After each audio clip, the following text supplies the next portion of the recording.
Ma'am, आपने अपने जब क्रिएटिव करियर की बात की, जब आपने राजनीति में कदम रखा तो आपने पीक पे उसे छोड़ा। आप क्रिएटिव जगत से जुड़ी रही हैं, आपके बहुत नहीं, राजनीति और क्रिएटिव दोनों साथ में किया, संसद में तब छोड़ दिया। हाँ, और अभी भी आपके बहुत गहरे रिश्ते हैं क्रिएटिव वर्ल्ड से।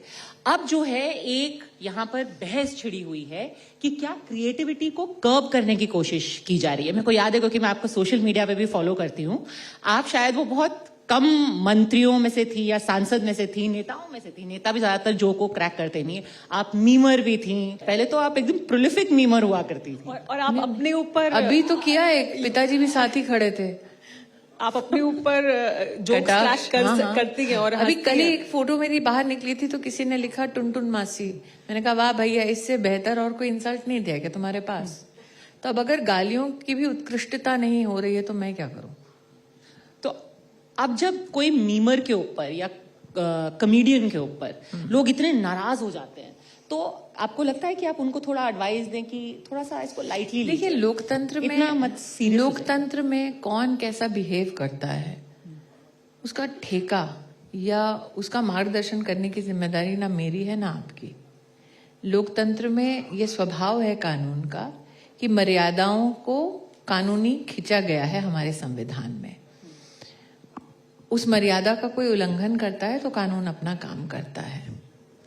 अगर कहीं कानून का उल्लंघन हुआ और पुलिस ने कोई कार्रवाई नहीं की तो मैं मान सकती हूं कि लोकतंत्र का गला घुट रहा है। लेकिन अगर पुलिस ने मर्यादा के उल्लंघन के लिए कानूनी कार्रवाई की, क्योंकि मेरी समझ से मुझे आपका इशारा समझ आ रहा है, अगर मुंबई में पुलिस अपनी कार्रवाई ना करती तो मेरी समझ में आता। पुलिस पहुंची मौके पे, ऊपर जो कर रहे थे उनके खिलाफ भी उन्होंने एक्शन किया, वो बात अलग। और अगर आप क्रिएटिविटी की दृष्टि से बात करती हैं, क्रिएटिविटी का एक तकाजा होता है। आपने मेरी राजनीति को देखा होगा, एक व्यक्ति विशेष के बारे में हमेशा मुझसे कई प्रकार के सवाल किए गए, लेकिन जब भी उन पर निजी कटाक्ष करने को बोला गया, मंत्री के नाते या फिर राजनेता के नाते, मेरा पूरा करियर गवाह है कि मैंने कभी भी उनके निजी जीवन के बारे में कोई टिप्पणी नहीं की। तो अगर आपको नेता में ऐब निकालना है, उसके काम में ऐब निकालना है, निश्चित रूप से निकालिए। लेकिन जब आपके पास ऐब निकालने के लिए पॉलिसी का इंस्ट्रूमेंट कटाक्ष के लिए ना हो, मजाक के लिए ना हो, और आप उसका मजाक ये कहकर उड़ाएं कि वो चाय वाला है या ऑटो रिक्शा वाला है, तो ये आपकी क्रिएटिव लिमिटेशंस को दिखाता है। तो मुझे लगता है कि हर व्यक्ति का क्रिएटिविटी को देखने का एक अलग नजरिया, एक अलग अंदाज होता है। मजाक मेरा भी उड़ता है, लेकिन मैं उस मजाक में कोई ऐसा जवाब नहीं देती हूँ। हाँ, मेरे अगर इंस्टाग्राम पे या फेसबुक पे या ट्विटर पे कोई कुछ कहता है तो मैं एक फनी सा रिस्पॉन्स देती हूँ। लेकिन उसमें फर्क यह है कि मुझे मार खाने की 2 दशक की पुरानी आदत है। पब्लिक स्पेस में बैठ के ह्यूमिलिएट होने की 2.5 दशक की आदत है। तो क्या मेरी आदत बुरी है या जो करते हैं करने के लिए उनकी आदत बुरी है? ये सवाल का जवाब सिर्फ दर्शक या फिर लोकतंत्र में नागरिक ही दे पाएंगे। स्मृति जी, लेकिन ये आप, क्योंकि इस बारे में हम कई बार अभी बात हुई है, तो actually I would want to know from you कि ये क्यों होता है। आपको लगता है कि ज्यादा अग्रेसिव होते हैं लोग महिला को एक स्ट्रांग रोल में देख के या एक स्ट्रांग पोजीशन में देख के, जब वो अपनी बात को मजबूती से रखती है तो उस वजह से ज्यादा अटैक होता है, या सभी नेताओं पर आपको लगता है बराबर होता है या एक्स्ट्रा है, कुछ नहीं, ज्यादा है? हमारे यहाँ क्यों है? मेरा जितना अनुभव है, मैंने कभी भी, और 1-2 सीनियर्स यहाँ पे इस बात के साक्षी हैं, किसी पत्रकार को घर पे खाना खाने के लिए नहीं बुलाया। नहीं बुलाया कि भाई मेरी ये खबर छाप दो, कैसी है, नहीं किया। मैंने कभी भी, अगर किसी एडिटर ने मेरे बारे में, तो एक हेडलाइन आ गई थी एंटी नेशनल, और मैं उस एडिटर को भी जानती थी, संपादक को भी जानती थी और अखबार के मालिक को भी जानती थी, लेकिन मैंने कभी फोन नहीं किया। तो ये भी हमारी राजनीति में होता है, विशेषतः दिल्ली में, कि आप ऑपोजिशन के साथ फ्रेंडली फायर करो और फिर शाम को उसके साथ खाने पे जाओ। वो फितरत मेरी है नहीं।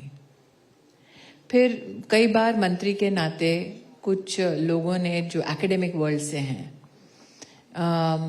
एक दो वाक्य तो मैं अभी सुना देती हूँ। जब मैं HRD मंत्री थी और पंडित जी बैठे हैं, तो एक सज्जन आए, उन्होंने कहा अरे एक फला जर्नलिस्ट ने कहा आप अनपढ़ हैं। मैंने कहा अच्छा जी भाई साहब, और मैं मंत्री थी तब। तो उन्होंने कहा ऐसा कीजिए, मेरी यूनिवर्सिटी में आ जाइए, मेरे साथ खड़े होइए, फोटो खींचिए, उनकी यूनिवर्सिटी पुणे में है, आपको इसके बाद कोई अनपढ़ नहीं कहेगा। आप सोचिए, आप मंत्री हैं, आपसे कोई इनविटेशन देने के लिए आया है जो आपसे कभी जीवन में मिला नहीं, लेकिन उसको सरल लगता है आपको मुंह पे अनपढ़ बोलना। क्यों? क्योंकि उसने किसी पत्रकार से सुना था। तो मैंने कहा भाई साहब, तो आपका रिस्पांस, आप तो सोचेंगे स्मृति ईरानी अभी तलवार निकाल के, डंडा निकाल के सर पे चला देगी उसके। तो मैंने बड़ी सरलता से कहा, मैंने कहा भाई साहब, जिस दिन मुझे इस बात का एहसास हुआ कि अब मुझे अनपढ़ नहीं कहलवाना है अपने आप को, मैं निश्चित आपकी यूनिवर्सिटी आऊंगी। लेकिन अगर मैंने कोई और रिएक्शन दिया होता, जो मैंने एक और सज्जन को दिया, एक IIT के डायरेक्टर थे, उन्होंने कानून का उल्लंघन किया, कहीं कैंपस खोला टैक्स पेयर के पैसे से और थोड़ी धांधलेबाजी की। तो मैंने जब फाइल मेरे पास आई तो अफसर ने कहा कि मैम ये कानून का उल्लंघन है, इस पे एक्शन होना चाहिए। मैंने कहा जो नियम अनुसार एक्शन है आप लीजिए। तो वो सज्जन आए किसी व्यक्ति को लेके, और जिस व्यक्ति के साथ आए थे उस व्यक्ति को अंदाजा नहीं था कि सज्जन आए क्यों हैं। उनको लगा जो व्यक्ति मिलने आया, मैं क्योंकि व्यक्ति का नाम नहीं बोल सकती, तो उन्होंने कहा मेरे खिलाफ एक्शन मत लीजिएगा। तो मैंने कहा देखिए जो नियम है वो तो पालन होगा।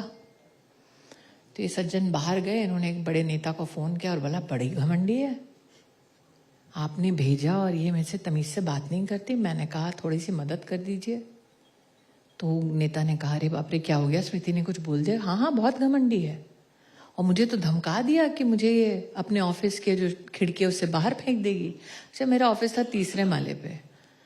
तो इस सज्जन ने ये तमाशा किया, तो मुझे फोन आया, आपने ऐसे बोल दिया। मैंने कहा भाई साहब आपके पास आपका असिस्टेंट है, उसको मेरे ऑफिस भेजिए।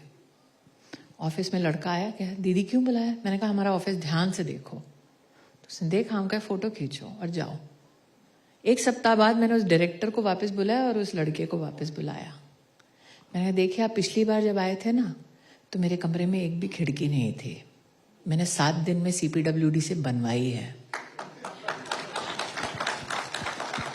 मैंने कहा इन्वेस्टिगेशन चलती रहेगी, और धमकी दी तो नहीं थी, लेकिन अब पूरी करने की पूरी व्यवस्था है। अब उस सज्जन के लिए मैं एरोगेंट हूं। अब चूंकि वो सज्जन एकेडमिक सर्कल्स में घूमते थे, तो उससे हवा आ गई। फिर उस पत्रकार के पास हवा गई जिसने कहा था अनपढ़ हूं। तो ऐसे करके सिलसिला चलता गया। नॉर्मली नेता ऐसे लोगों से मिलके थोड़ा पैचअप कर लेते हैं, मैं नहीं करती। देखिए स्मृति जी, इसे कहा जाता है अंग्रेजी में action speak louder than words, और आज तो आपके वर्ड्स भी जिनको सुनने हैं उन तक पहुंच ही गए होंगे। हमेशा की तरह मुखर रहने के लिए, ऑनेस्ट रहने के लिए और पूछ टेढ़ी रहने के लिए आपका बहुत बहुत धन्यवाद। Thank you. अब इसी के ऊपर आएगा मीम। देखिए आप तो ऑनररी मीमर पहले से ही बन चुकी है कि मेरा गिबली कैसा लगता है विद पूछ। Thank you for the conversation. Thank you very much. Round of applause please for Smriti Irani, vocal and outspoken as always.